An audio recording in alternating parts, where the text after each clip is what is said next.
长辈时代因为老化，要补要吞拢较为难，所以艺术工会特别邀请专家编一套一口动心操，来强化着牙口的功能，让长辈者好记搁好学。2、3、4、5、6、7、8。简单的口型运动，透过竖开和气部扩张，第二招教你用腹肚慢慢的喘气。屏气凝神，来吐气2、3、4、吸气6、7、8。这是大队老师做伙的运动，放松肩胛头、甲颔骨的筋脉，面嘛小可抓一个刺激喙内的分泌，袂少时大，毋若喙齿无好，补物件、吞物件嘛有问题。加吞咽会有困难，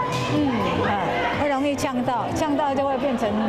吸入性肺炎，所以这个对那个非常有帮助。竖一个大喙，骨吐出来，嘛使训练喙的筋脉。这套由艺术工会邀请职能治疗、物理治疗、语言治疗、甲皮拉提斯等等专家编的一口动心操，总共有10个动作，配合口诀真简单，会使预防喙孔的败害，并且增强这个补物件甲吞物件的能力，让个人毋若长火受，佫会使活了佫较健康。